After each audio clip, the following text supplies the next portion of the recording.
a wonderful presentation that will speak about food security and making sure that you are putting yourself in a position to take charge of your food supply, which, considering all that's going on in the world, that should be one of the top priorities because, of course, everyone needs to eat.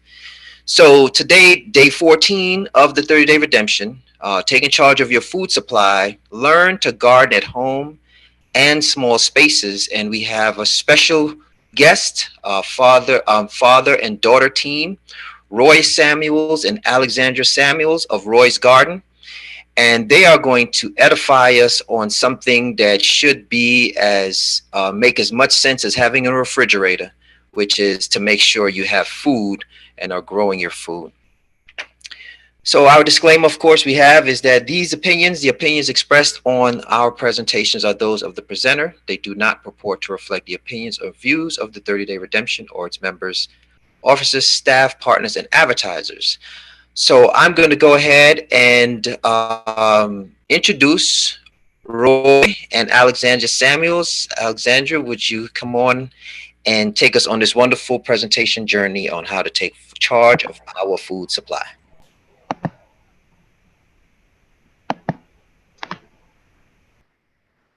Good afternoon, everyone. Thank you for joining us. And good afternoon. I'm Roy. And I'm Alexandra. Good afternoon. Good afternoon, everyone.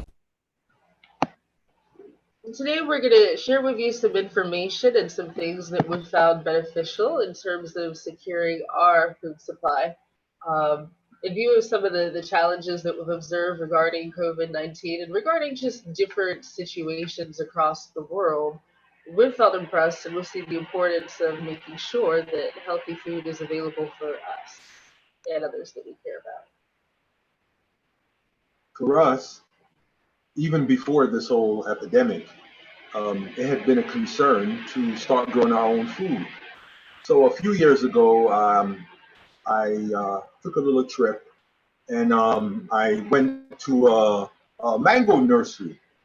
And I was impressed so much by what I saw that I went back and I purchased several mango trees. So the mango trees are the first thing I started in the garden. And after the mango trees were put in, I continued from there.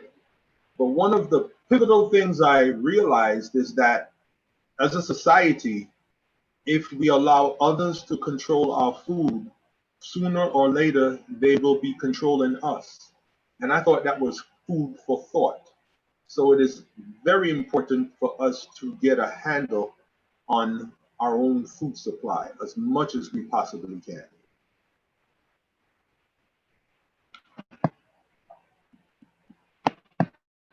I invite you to join us and look at our screen. Can you let me know if you're able to see our presentation? Yes, we are. Okay, perfect. All right, so you'll see the first fruit there that we have actually is the mango, like Father was talking about. He went to a nursery and he got some mango trees.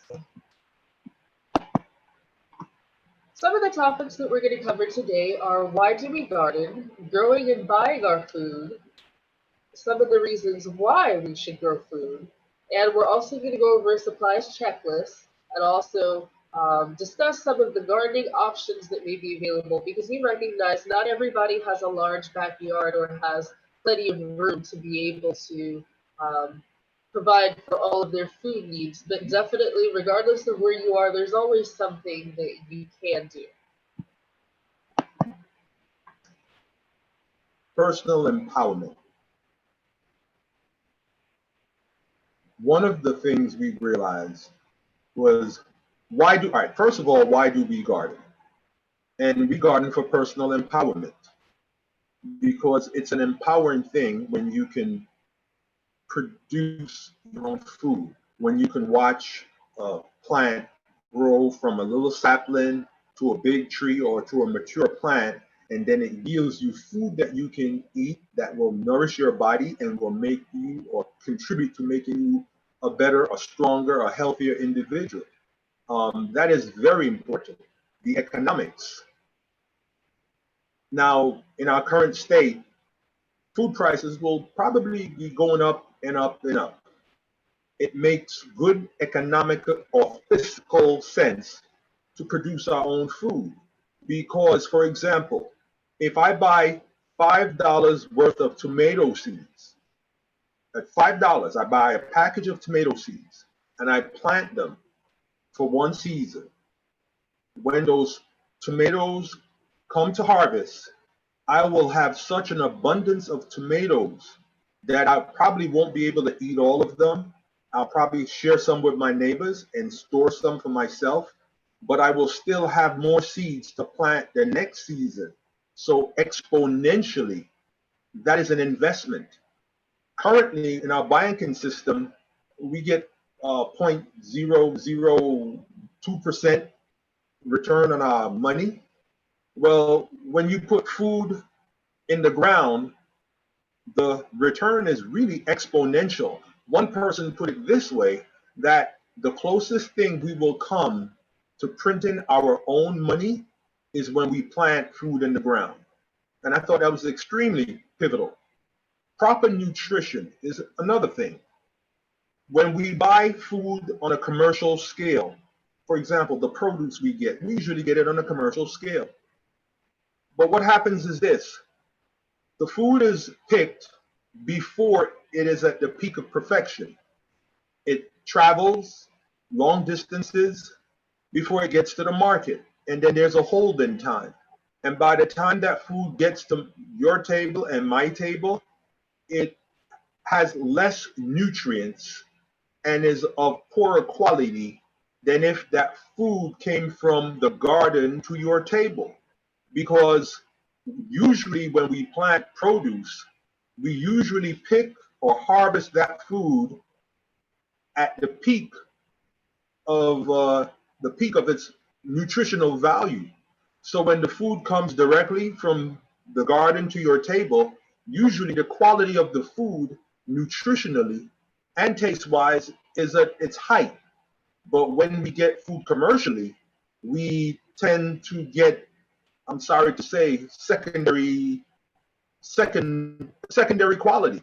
So that is another thing about proper nutrition that is important. Air quality. When we have gardens or plants in our home or around our yards, it enhances the air quality.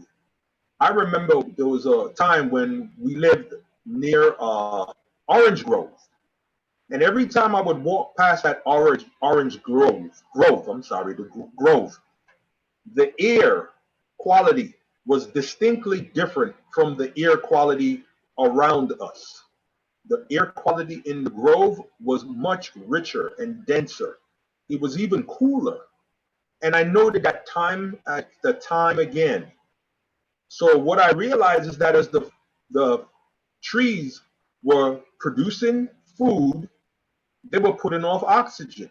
And that oxygen saturated the surrounding area more than the areas where that orange grove wasn't. That impacts us. So if you have a garden and you go out in the day and you sit under the trees, that's another way to get quality air. Also, connection to nature. We came from the soil.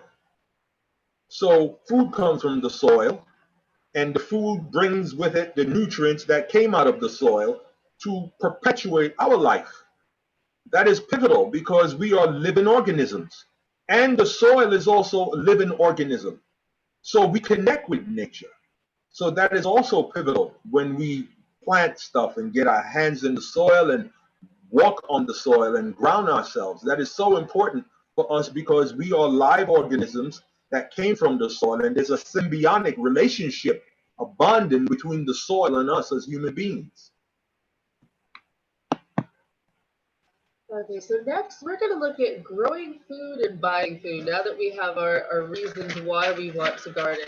I know that it's probably not going to be realistic for everyone, like I said before, to be able to grow all of their own food. I know some of you may be in a more rural setting, some people may be in a more suburban setting, some people may be apartment dwellers or live in a condo or a situation like that, or a townhouse where you have limited space. Some people may have a home that has a sizable backyard or medium-sized backyard or patio, somewhere that you can grow some of your food. So some of the things that we want to consider in taking charge of our food supply is looking at some of the different foods that you eat on a regular basis and maybe considering, okay, which ones of these can I grow?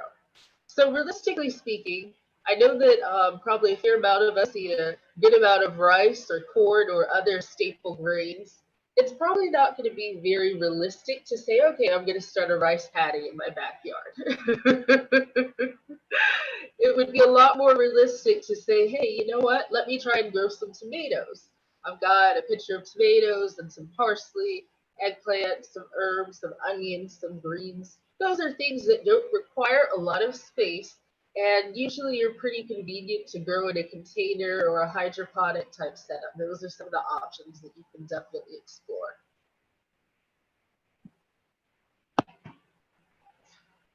Why grow food?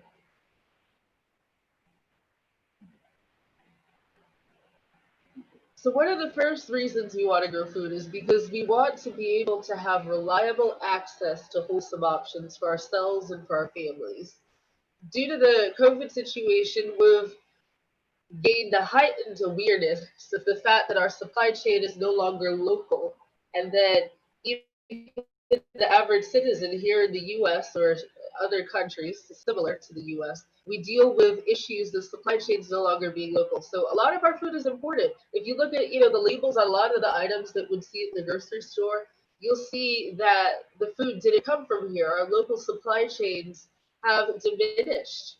And that can definitely represent challenges in terms of product availability. We haven't seen the far reaching impact of this fully as yet, but I'm certain that in the coming months, we're definitely going to see certain issues with certain food items not being available due to people not being available to harvest the food or even able to grow crops for the next season. So there's certain challenges that may present themselves. Growing your food means that you know exactly what you're going to be eating. It's also affordable. Like Father mentioned earlier, the cost of seeds or even starting your own seedlings from kitchen scraps is very low. If you purchase organic produce, non-GMO produce, or if you're fortunate and have the opportunity to purchase some locally grown food, it might not be labeled per se organic, but it's not been grown with pesticides or residues, things like that. You can go ahead and plant those seeds. We have a variety of different things that was started from scraps or from seeds that we've saved from foods that we've eaten. I would like to just share one thing. Some time ago, a store had pineapples on sale for $1. And being the kind of person I am, I said, you know what? I'm going to buy 100 of those pineapples. So I went to the store and I bought 60 pineapples at one shot. And the people thought I was crazy. And then I came back later and I bought another 40 pineapples. But this was my reasoning behind it. Typically, if you go in Whole Foods, you can get a pack of already cut up pineapples for almost $5 a bag. So what I thought was this: if I invest $1.99, but call it $1 in a pineapple, and I buy 100 pineapples, and I plant the stalks, right, the tops of those pineapples, that will yield me another 100 pineapples. I would probably never have to buy pineapples again. That will be a worthwhile investment of $100. So I bought all the pineapples. I waited till they were fully ripened, and I went on a pineapple cutting spree. I cut them up. I saved the tops. I froze them in my freezer in Ziploc bags. So I was inundated with pineapples. But what I did now is I took the tops, and all of the tops I took and I repotted and I planted them. And that contributed greatly to my little pineapple grove or my pineapple patch. And today I have about 10 pineapples that are growing that soon they will be ready for harvesting. And I have maybe another 75 plants or almost 80 plants that are growing that will soon be ready to harvest pineapple tops. So my point was this, that $100 investment has exponentially yielded me so much more. So now, for all intents and purposes, I will probably never have to go to the store and buy another pineapple. And that is an investment of $100. And I know how the pineapples are grown.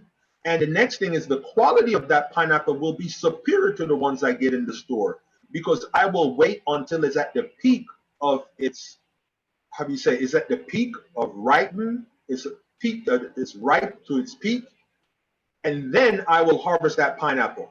So the flavor will be enhanced, the nutrition will be better for me than a pineapple that might have been picked maybe 3 months ago before it got to my table. That is just another point why it is so affordable. Another thing about why we grow food is growing our own food is a way to ensure during tough economic times that food is easily accessible. So we discussed the fact that the cost of seeds is significantly lower than purchasing your own organic produce. For people who have large families, this could definitely be a benefit if you all work together and you go ahead and say, hey, you know what? Let's let's see what we can do with the land that we have, and let's get some seeds together and sprout them.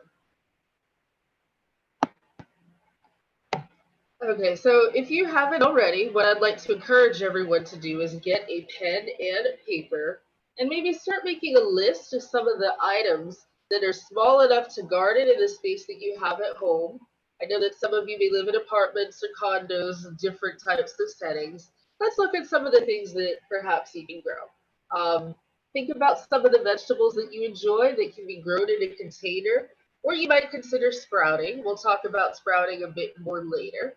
Ask yourself, if you use herbs, what kind of herbs do you use in your cooking at home? You may want to consider, hey, you know what? Let me save some clippings from those herbs, or let me save a stalk or something like that. Or maybe you have some onions or garlic that have sat too long. Sometimes if they sit for a while, you'll go ahead and you'll have sprouts, and that's something that can be planted with minimal work. Just put it in a pot with a little bit of dirt, or if you want to get it started sprouting, just set it in some water in a dish and monitor it and give it sunlight, and there you go. You have a plant that started with minimal work. If you like flowers and you have a bit more space, some of the things that you might want to consider cultivating and give you additional attention are roses, hibiscus, and dandelions. I mentioned these because flowers attract the kinds of bees and insects that we want to help pollinate the plants, and they're also edible and have significant nutritional value for us.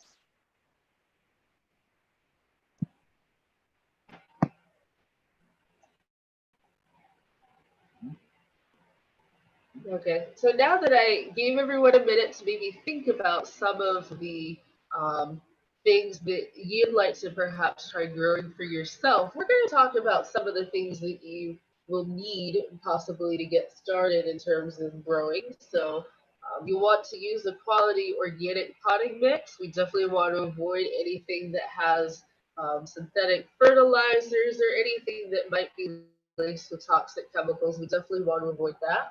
If you live in a smaller setting, you might want to consider getting a set of sprouting towers. There's several available on Amazon. I'm personally using one right now, and I love it. It's very convenient.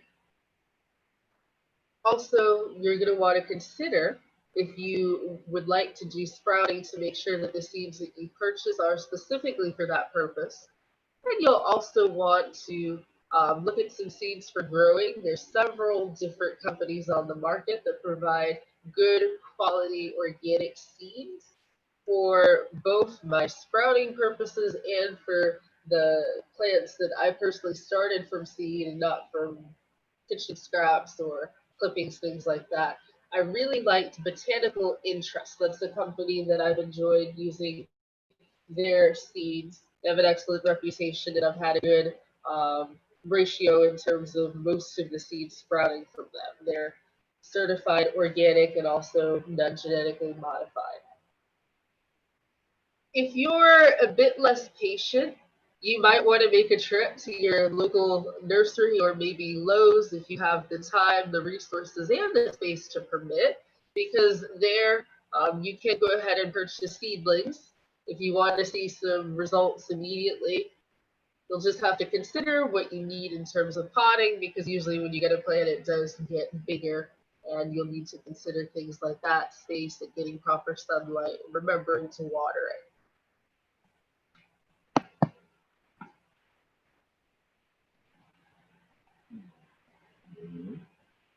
Some of the different options that you can consider in terms of our different edible gardens, like I said earlier, I do recognize that people have different amounts of space that they can allocate to that. So we have the container garden option.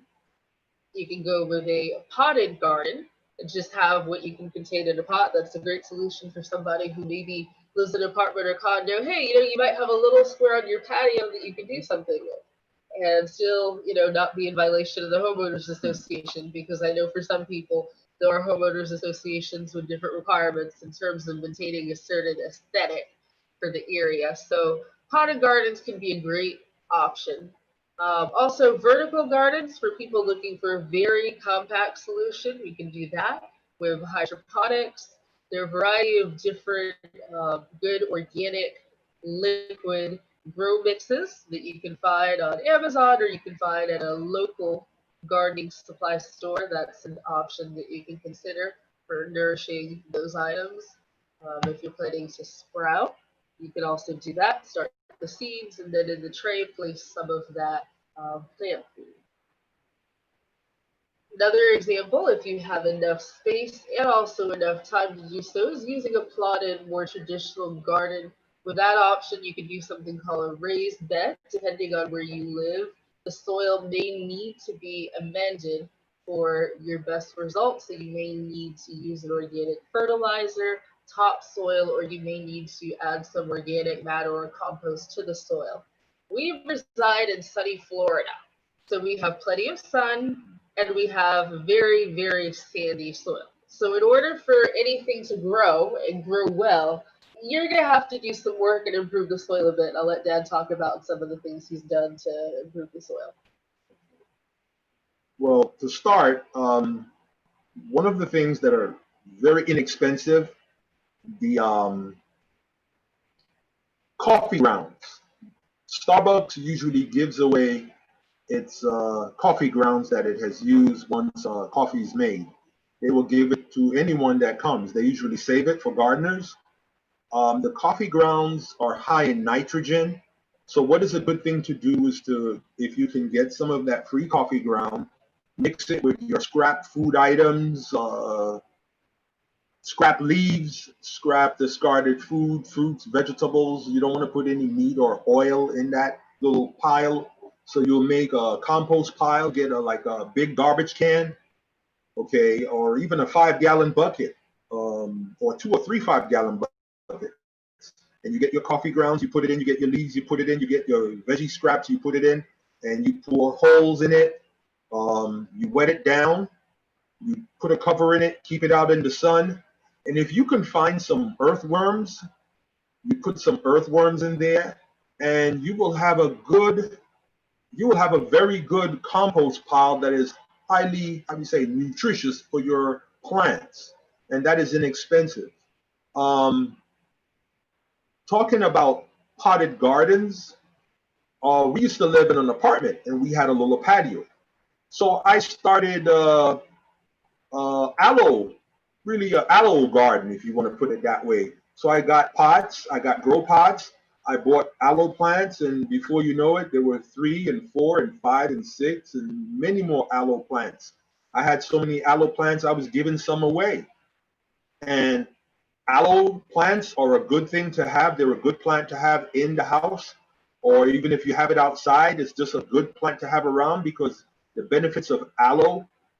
Aloe is a very alkaline food source. So if you peel it and use the gel, you can add it to lemon juice with water and drink that and have a very alkaline drink to help alkalinize your body. It's also good for burns. It's also good for your gums, the aloe. There's so many uses for the aloe plant. Even for some people, they use it, like women, they use the aloe leaves, they cut it up in the gel and they use it when they wash their hair. It helps with maybe dandruff or flaking scalp. The list could go on and on with aloe. But that was one type of plant. Even though I lived in an apartment and I had a little patio, I was still able to have so much aloe plant that people thought I had a whole big backyard. And it was just from potted aloe plants. So potted plants is a huge advantage. You can get grow pots, and if you have a small 8x8 patio, you can get 4 huge grow pots and put it at each corner of your patio. And you can have your herb garden in one section. You can have pineapples in you can grow at least 3 huge pineapple plants in one 45-gallon grow pot. And then in another section, you might even want to have, you could even have a mango tree, believe it or not. You can grow a bonsai dwarf mango tree or a banana tree in the other pot, and you still have one more pot of your choosing, whatever you want to put in that one pot. If you got 45-gallon, 4 45-gallon pots and put it on an 8x8 patio, that could be the extent of your garden. And you can have food, you can even have sweet potatoes in the one. Okay, you could plant sweet potatoes, Irish potatoes in the fourth pot, and you would have produce that people would think you have a big backyard. So it's just to be creative and come up with the ideas. Vertical gardens in New York City, in an apartment, there was a lady. She felt so trapped that she decided to take all the pictures off her walls, and she got little, I guess they were like plastic bottles. She cut them in such a way that she was able to plant her herbs and her vegetables in these pots or these made-up pots, and she attached it to her wall, and eventually her whole apartment was like a garden. Inside, she planted all her veggies and her herbs on her wall. She took all her paintings off her walls, all her pictures, because she wanted to connect with nature. I mean, some of us might think that's a bit extreme, but it worked for her. So as long as you have a creativity, it's endless. So even if you have a small space, gardening is still for you. Don't give up on that. There's so many ways.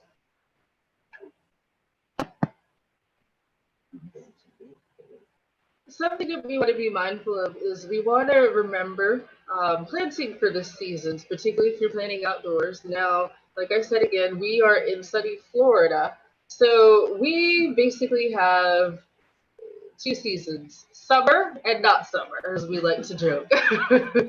For much of the year, it's above 70 to 80 degrees, and so the flexibility we have in terms of growing seasons and the different things that we're able to plan is probably different from some of our listeners out there. If you are from a cooler climate or you are from the Midwest, these are things that you're going to need to take into consideration. Like if you're in New York, or if you're in New Mexico, or if you're in Indiana, you are probably going to experience all 4 seasons. And so needing to make your planning decisions accordingly. Something that I like to note on the back of a lot of packages and seeds, it'll provide you with information regarding the different growing zones. So the blue zones will be more of the Pacific Northwest and the northern states. So that would be all the way from Washington State to Rhode Island. That would be dealing with the Northeast and the Northwest and some of the Midwest. And then further down in the yellow zone, you're going to have Texas, Indiana, Ohio, Virginia. You're going to deal with more of the middle line states. And then below that, you're going to deal with some of the southwestern and southeastern states, which are in the orange zone. And below that, in the southeastern and the southwestern zone, you're going to have the red zone for planting. So these are just things that you want to keep in mind. Certain plants require a specific growing season, others are a bit more flexible. So you definitely want to consider looking at your garden according to the seasons: spring, summer, fall, and winter.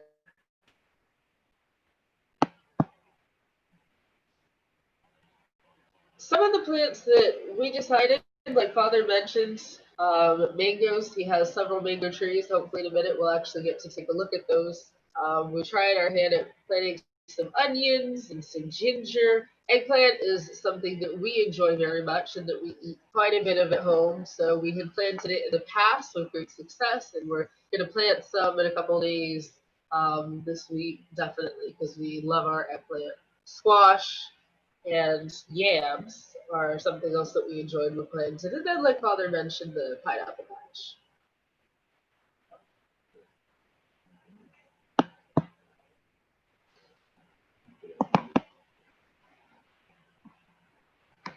Bear with us for a moment, please. We're going to take a couple minutes and actually go outside to the garden, and we are going to show you some of our plants.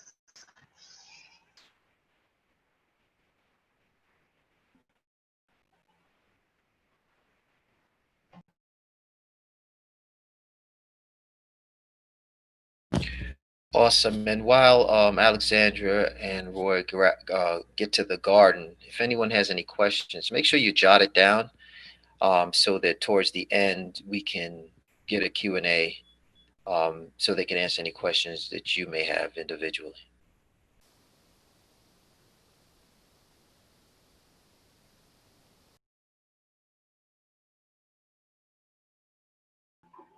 Just 1 second. We're just having a few technical difficulties, if you'll bear with us.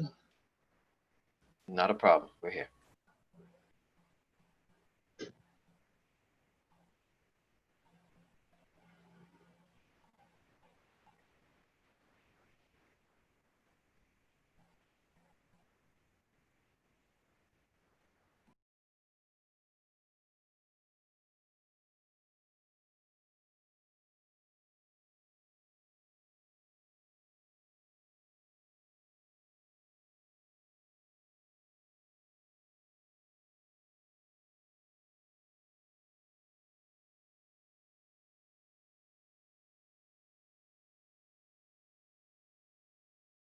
While we're waiting, like Brother Shab said, if there are any other questions that anyone has, anything that they would like to know, please write it in the comments and we will definitely get back with you.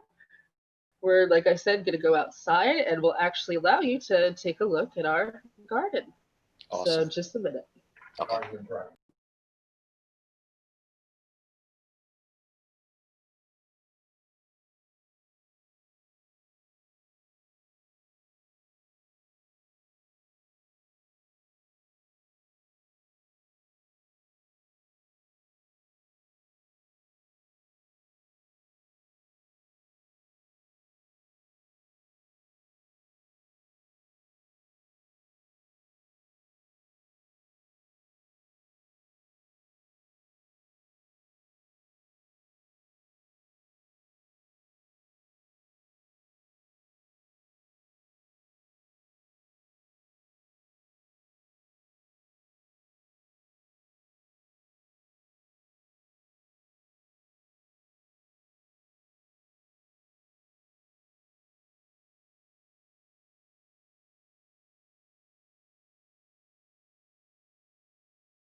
Hello, everyone. Thank you for your patience. We're back outside here in the garden.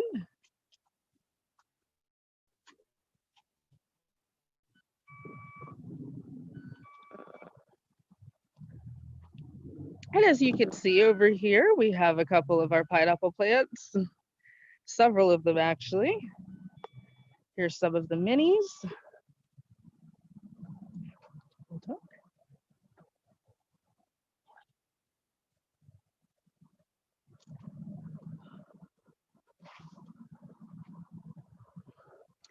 Now, another tip for retaining moisture, Father put down some Spanish moss, and that definitely helps keep moisture in the plant, so that reduces the need for water. So When it rains, everything stays nice and moist. Here's some mini banana plants that we have. Dwarf, they're called dwarf Cavendish.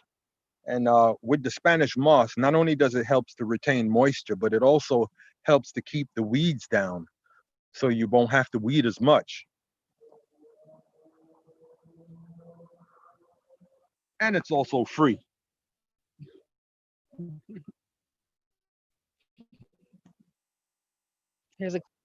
Here's some with actual fruit on it now.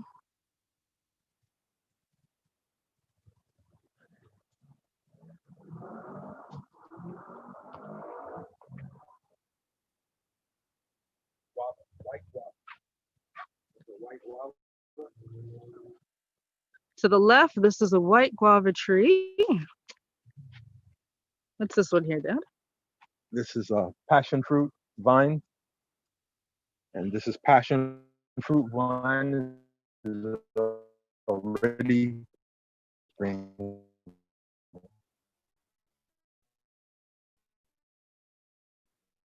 We already have a few passion started to grow. We have a aloe plant that's over here. That's one of our aloes right here. And we also have a lemongrass tree right here. Here's an example of the container garden, basically, that we were talking about earlier, like Dad mentioned. That's an option you can have, but then you can go ahead and place the stakes in there or support for some cucumbers, a variety of different plants. Squash, tomatoes. Okay, and behind us we have a Glen mango tree.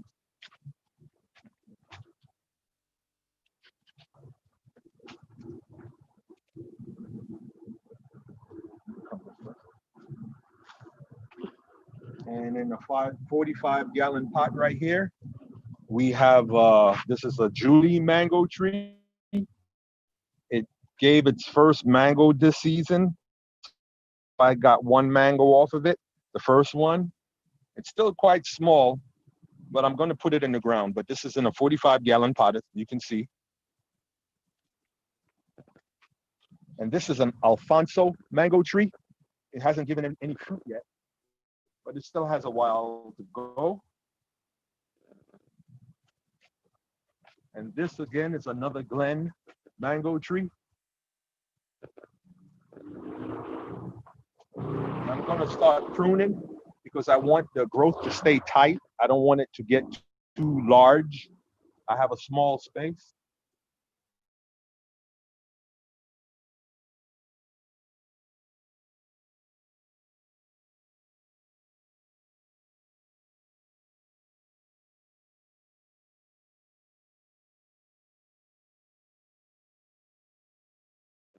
Actually, I have 8 varieties of mango trees here. And over here, we have a pink guava tree. This is also in a 45-gallon pot. And this one also needs to be hand pollinated. So I haven't gotten any fruit off of it yet, but in time, I expect to get a lot of fruit off of it.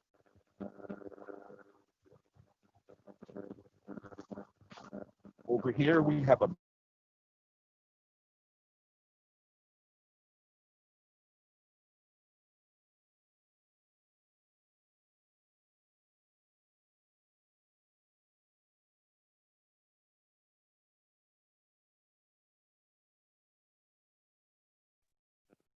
So we have sweet potatoes growing right here in a 45-gallon pot.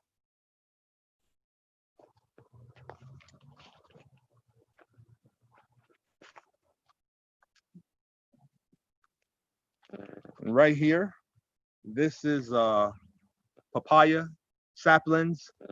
I grew this from papaya we had some time ago. I planted the seeds, and I need to separate this, and I'll set it up to grow papaya trees. These are papaya saplings. There's so many great things you can do with papayas. You know, you have the ripe fruit that you can enjoy, and then also The seeds are very good for removing parasites. It's a very simple way of taking care of your digestive health. Loads of fiber, loads of vitamin C, excellent for the digestion. What's this, Dad? Now this is the pineapple crown. And as you all can see how I cleaned off the top or the base of the crown about 1.5 inches. And this part is what I put in the water, because you don't want the green part in the water because it will rot. And eventually it will start to root. And when it starts to root, eventually you will transfer it to the soil. I usually start it in a pot where you can really take care of it. And once it gets bigger and bigger, then I transfer it to the ground. I want to zoom in here, because here is a mango tree and we actually have some fruit on the tree. I can't wait. And this one is also in a pot. It's in a 45-gallon pot. It has 5 small mangoes. There we go. We got a treat to look forward to in a couple weeks, right?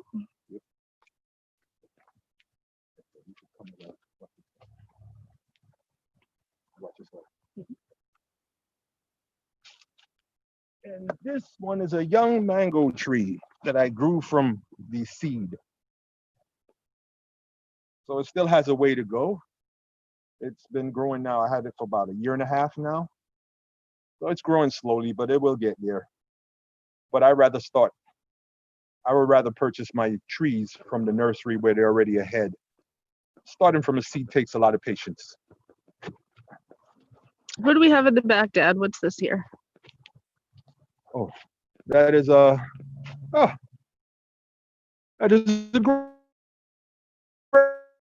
grapefruit tree back there in a pot. 40 fruit tree. Oh, it's Florida citrus. Here's another banana tree. Another dwarf banana.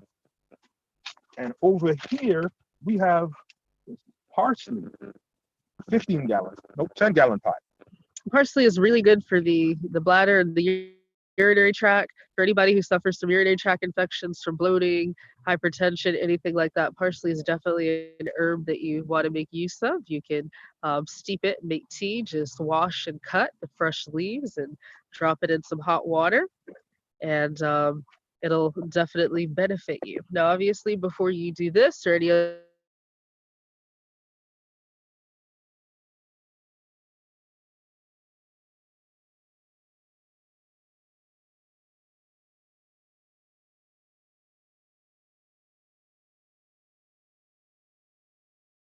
good quality. So I planted the seeds. And we have quite an arrangement. We have several plants that have started here that we will be transplanting.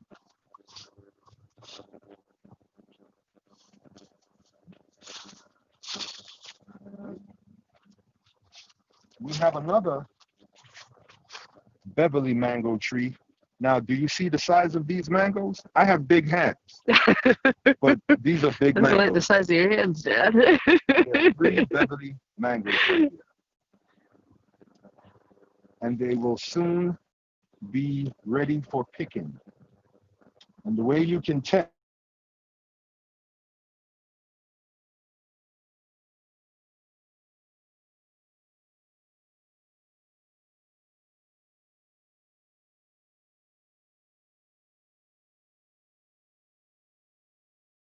and just leave that there.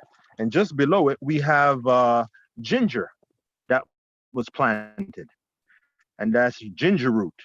And they're still growing and they're doing fine. That's also in a 45-gallon pot. And these 45-gallon pots, you can get them at the supply place for $10 per pot. They're well worth it. And over here, we have a raspberry bush that I started. It was very young. Actually, I got it from Aldi's. I took a chance and I bought it, and they've been doing quite well. And let me see. We could show the aloe over here. Okay. All right, we're going to look at one more plant and then we're going to go inside and we'll allow some time for questions and answers and then maybe share some additional detail on some of the information we provided earlier, things like the Spanish moss, where we get our seeds, where we get plants, fertilizers, things like that, and techniques. And this is a huge aloe plant. About how long do you think you've had that, Dad? I've had this plant for maybe 2 years. Okay. At least 2 years. That's pretty substantial for sure. Big aloe plant.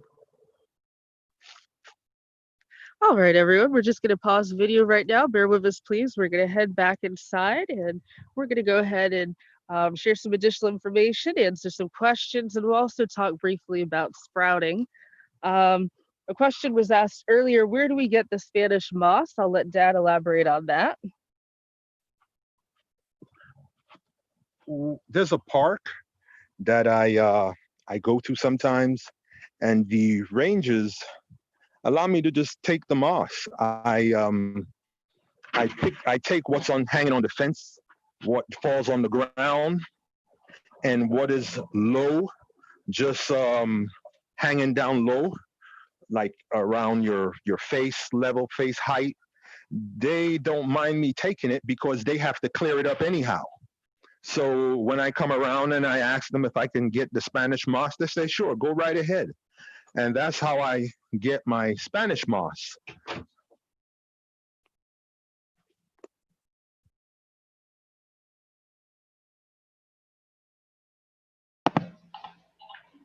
Okay, welcome back, everyone. We're back inside just a minute.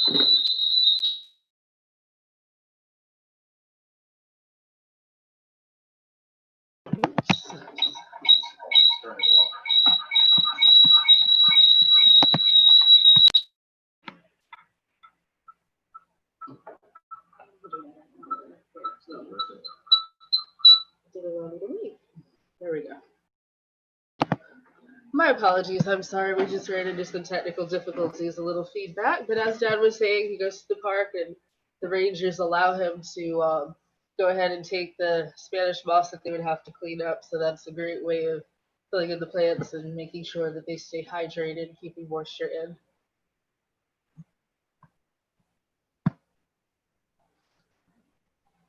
Let's take a look at some of the questions. I do see one here from Dana. Thank you, Dana. She just said, you have such a beautiful garden. I have lots of tree roots in my garden. What would be the best way to grow some onions and squash in containers or pots? Dad, what are your thoughts on that? If you have a lot of tree roots in your yard, it would be simpler to start with pots. Like if you go to nurseries and you can get, or you can look online, or you go to a supply place where they sell nursery material, like they sell landscape material, the professional landscape material. You can purchase pots. Like I said, the grow pots, the prices, the 45-gallon is about $10 per 45-gallon pot. And you can start with that because like with a 45-gallon pot, if you want to grow onions and squash, you can put a lot of onions. That could pretty much be your onion patch in a 45-gallon pot. You can space it out and you can put, you'll need a lot of soil. You need at least maybe 5 or 6 bags of soil to fill it, to really fill the pot so you can utilize it effectively. So, and you can rotate your crop. You can put onions one season, you can put garlic another season, you can put the ginger another season, ginger root. You can use potatoes, sweet potatoes another season. So you can rotate it. So that would be an excellent way because some people do make pots, not pots, but they make boxes, like grow boxes. But you have to go and buy the lumber and get the nails or the screws. So you need to, and you have to cut the lumber. So you need to be a bit handy. But with the grow pots, you could just purchase the pots, fill it with soil, and start planting your stuff in the soil. That's probably the quickest and the easiest way to go.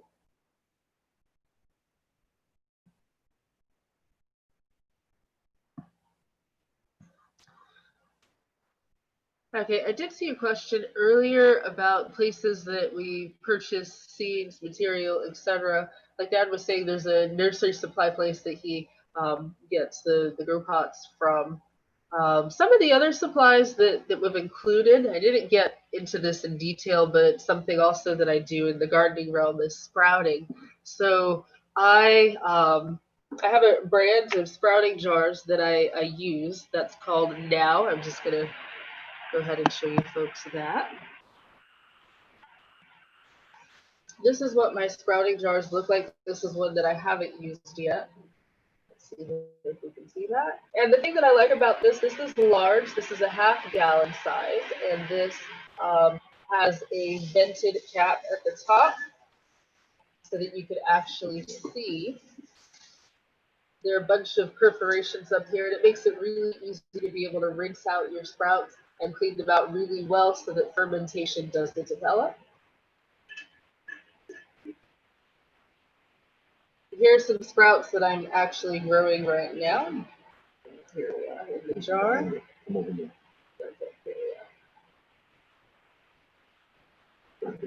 And what I do is I go ahead and I rinse these.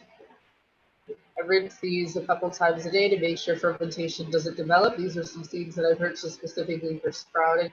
Something you can do to help prevent any fermentation or mold from developing is to put a little citric acid in the water. So that's what I've done here. That's a jar. That's a good option for somebody who's in a smaller space. Are there any other questions? I have a question. This is Rafaela. I've actually a couple of questions in regards to. The first question is, how can one be sure that a seed has not been genetically modified? Like, how do we know for sure? We're buying a seed that is not genetically modified. That is an excellent question. You can't know for 100% certain, obviously, with anything these days. However, there are certain standards that seeds have to meet to be able to say USDA certified organic. And also what I prefer above that, because depending on your feelings, you may not feel that the USDA is the best source of information regarding your food choices. I really like the non-GMO certified project. Here, let's see. Can you see the seed package? Can you see? But it's kind of. There's a little bit of glare. Here we go. Okay. I don't know if you can see on there. And so I really prefer to use seeds that say non-GMO project certified. That's the label that I really look for. Everything that I've been sprouting, I've used that type of product. I know Dad, with the stuff that he started in the garden, most of that is organic. He doesn't use any synthetic fertilizers or pesticides or anything like that. It's just kind of a matter of doing the best that you can based on what you feel is important in your needs. I know there's some people who say, I only buy seeds that say organic. I definitely do avoid the conventional seeds.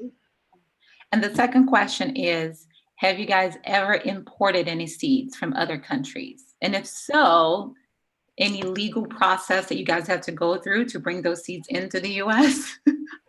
Okay, that's a good question. Actually, over the past couple of months, I have. Okay. I've imported some, it's called the black melons from the Ukraine. Okay. I got it through eBay, okay? And China. Now, I know comfrey. I got comfrey, Stinnin nettles, because I went to the nurseries and called around locally, and I wanted comfrey and Stinnin nettles, and most of the people at the nursery never heard of those plants. So when I got on eBay, I started looking, and I saw comfrey seeds, but they were from China, okay? And they said non-GMO. They said they were organic.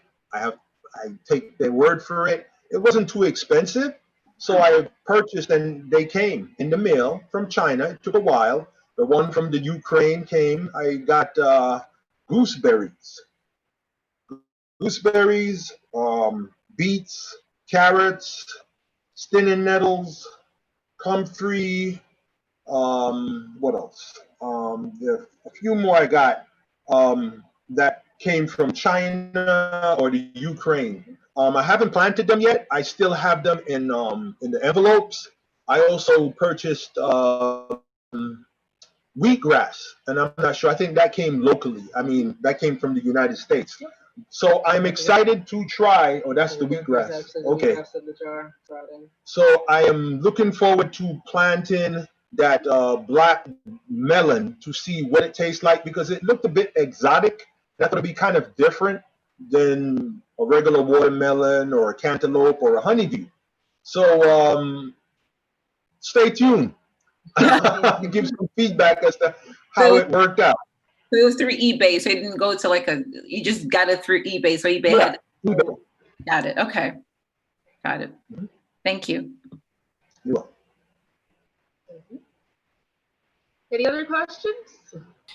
I have a question. I had a question. Okay. Alexandra, you had a question? Well, you could go before me. Go ahead. I had a question in regards to the hand pollination. Yes. Okay. And you mean like, how do you go about it? How do you go about it? Why do you do it? Okay. You see when bees and butterflies fly around plants and they have like you see the petals, the rose, the flowers, the bees will land, they'll go from one flower to another flower. But what happens is that when those bees go and they land on one flower, they cross-pollinate from one flower to the next flower on a tree. Like maybe you have 5 limbs and you have butterflies and they touch everything on the tree. And you see them, you see how my hands are moving in front of the screen? That's similar. They move around, and what happens is it fertilizes. I guess that's what happens. It fertilizes or how do you say, it brings certain enzymes into play that need to connect to make the tree produce fruit. That's the simplest way I could explain it. So some plants need hand pollination because they don't get enough stimulation from the butterflies, or you don't have enough insects that will serve in the pollinating process. So I took a little brush and I just kind of strobe around the whole flower of the plant, all the little petals, and that will mix everything up. If we're human beings, it mixes Y and X chromosomes together. Okay? Going to biology class, it mixes it together so it can produce an offspring. The offspring is the fruit. I got it. Awesome. I understand. Thank you. Okay. I'm going to try that. I'm going to try that one. Okay. Awesome. I have some questions. The first question is, I noticed you didn't mention okra, and someone told me that okra grows pretty fast. Is there a reason why you don't grow that? Yes. Because we haven't got to it yet. Good. Really, okay. Really, I like okra. No. Matter of fact, a couple weeks ago, Gabrielle and we bought some okra, okay? And I cooked it, and it was good. And I wanted to save some to plant, but guess what? It didn't make it in the yard because we had all of it. Okay. That we'll plant in the not too distant future. Like I said, being in Florida, we have a slightly longer growing seasons and some flexibility, so we are definitely going to plant some in the near future. Good. Second question. In regards to seeds, I noticed you mentioned, we took the mango seed and I was able to grow that one. Do you typically, after you eat foods, keep the seeds for the purpose of planting? Do you keep all seeds? And how do you feel about people who throw away seeds? Well, there's and all right, let me answer you in a reverse way. There's a doctor, I became acquainted with her several years ago, but the other day Gabrielle mentioned her to me and I looked her up. She's an Indian doctor. Her name is Vandana, right? Vandana. She's from India. And I listened to her speak, and she was talking about how organic seeds are becoming more and more a scarcity. And I thought about it as I listened to her talk. And I said, you know what? I need to be more conscientious about the foods that I eat that have seeds in them. So you asked the question. The other day I had some oranges. I got them on Aldi's, and they were Florida oranges. They weren't from California, and they had a lot of seeds. They had a lot of seeds. And they had so much seeds that it impressed me to say, I need to save some of these seeds and plant them. Now, I don't have the patience typically to plant from seed and wait for like plants like a mango or like an orange tree or a grapefruit tree. I would rather get a plant that's already a couple of years ahead.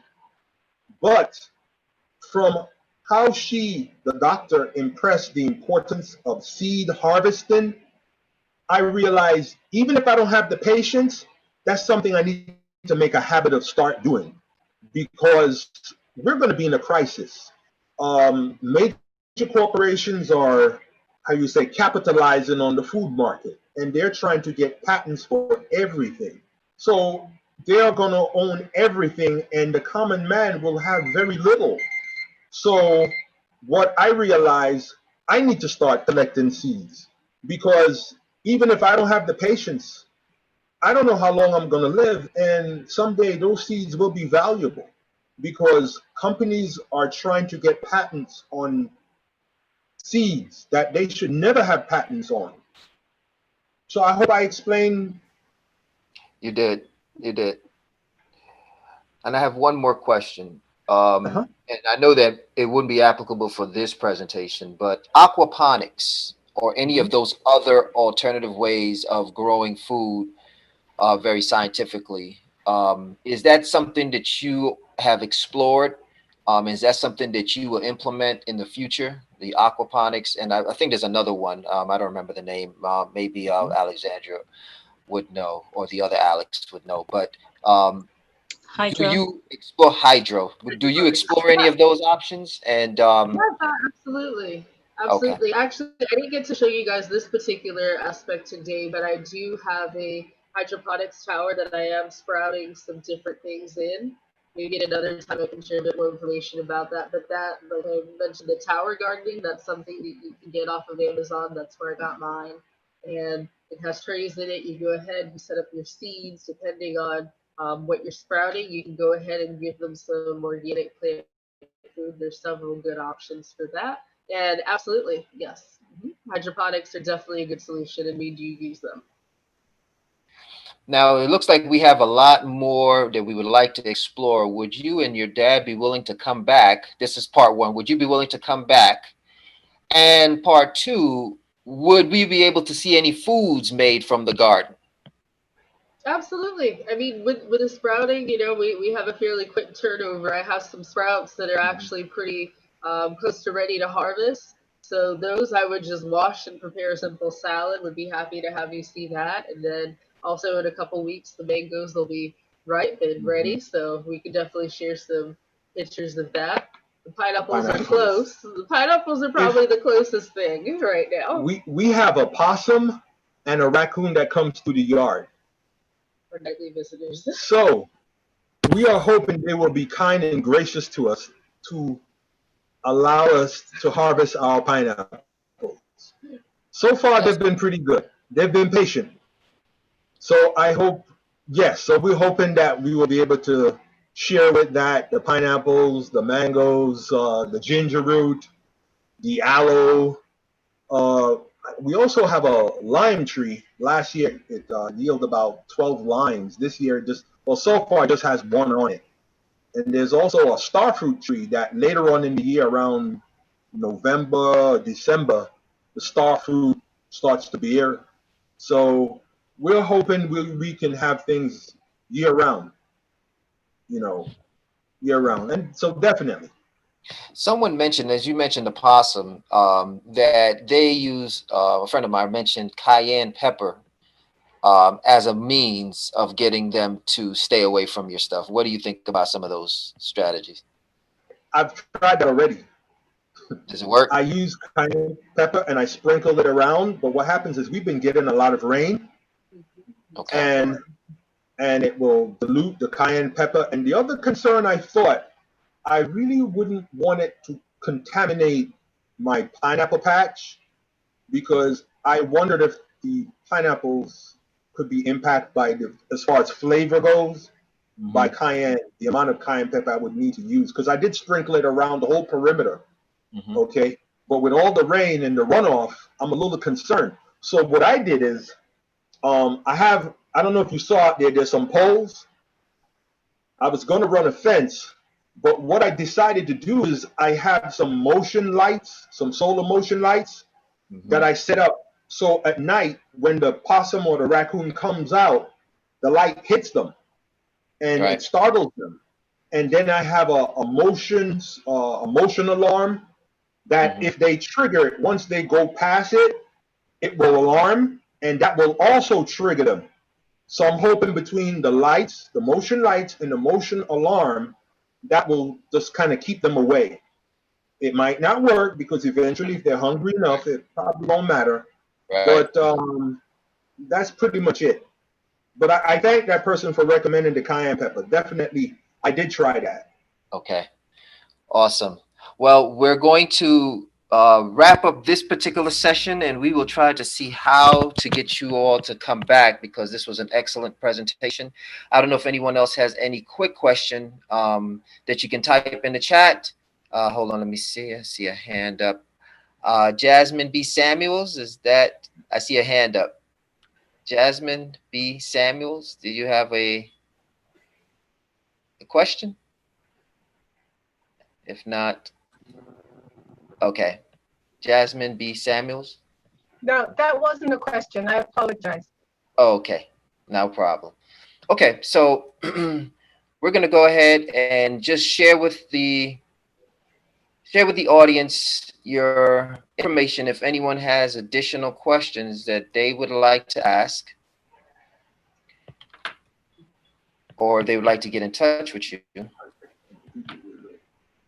The information is available on the screen. Roy Samuels and Alexandra Samuels, Roy's Kitchen and Garden at gmail.com. If you have any questions, you can shoot Roy an email, and if he'll be gracious enough to answer you, you can get your answer directly from him. But thank you so much, Alexandra and Roy. Great presentation. The energy is great between father and daughter. We love seeing that. Excellent plants. And we look forward to communicating with you about coming back and maybe talking about some of the other aquaponics, as well as maybe showing us what it tastes or looks like to make some of the food directly from your own garden. So thank you again. Have a wonderful Sunday, and we will be back tomorrow for day 15. Have a good day, everyone. Thank you. Bye-bye. Take care. Thank you.